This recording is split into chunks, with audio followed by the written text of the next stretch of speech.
இந்த துலாம் வீடு பொது வாழ்க்கையில் ஈடுபடுறதை இங்கே பார்த்தா போதும். பொது வாழ்க்கையில் ஈடுபடுறது அப்படின்னா என்ன? அரசாங்கத்தில் அது அரசியலில் போகிறது, உள்ளூர் பதவிக்கு போகிறது, ஏதாவது ஒரு டீமுக்கு தலைமை தாங்கிறது, லயன்ஸ் கிளப் போகிறது, கோயில் திருப்பணியில் தலைமை தாங்கிறது. பப்ளிக்கில் போய் நான் சர்வீஸ் பண்ணோம்னா இங்கே பார்க்கணும். இதை பார்க்கணும், துலாம் பார்க்கணும். சரியா? கடை வீதி பஜாரை சொல்லக்கூடியது துலாம். தராசு தராசு எங்கே இருக்கும்? பஜாரில் இருக்கும். லாரி இடமிஷன் இருக்குல்ல, வேப்பிரிச்சு, அதுவும் துலாம் தான். அதுவும் துலாம் தான். சட்டம் நீதித்துறைகளும் துலாம் தான். எது? நீதித்துறை. ஒரு கோர்ட்டு பக்கத்தில் நான் லா படிக்கட்டா, நான் சட்டம் படிக்கட்டா, நான் பக்கத்து வீட்டில் கோர்ட்டு பக்கத்தில் இருந்தேன், பக்கத்து வீட்டில் ஒரு லாயர் இருந்தாங்க அப்படின்னு சொன்னால் இது. மற்றவங்களுக்கு உதவி செய்கிறதுனால பேர் புகழ் அடைகிறவங்களும் உண்டு, உதவி செய்வதனால பகையும் வர்றது உண்டு.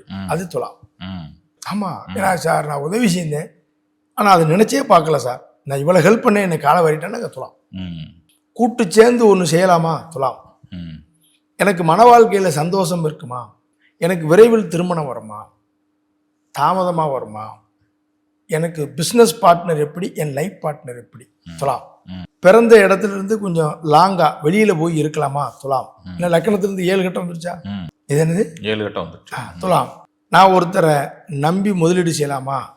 துலாம். கடை வீதியில் நடு பஜாரில் ப்ராப்பர்ட்டி அமைஞ்சா துலாம். ஒரு வீடு கட்டி அந்த வீட்டில் ஒரு பகுதி கடை கட்டி வாடகை கொள்ளலாமா? துலாம். அப்படி இல்லைன்னா இந்த துலா லக்கணத்தோட ராசி என்ன தெரியுமா? இதில் கிரகங்கள் அதிகம் இருக்குது, அல்லது இந்த லக்கணமோ ராசியோ இருக்குன்னு வைங்க, பக்கத்தில் ஒரு கடை கட்டி விட்டுருவேன்.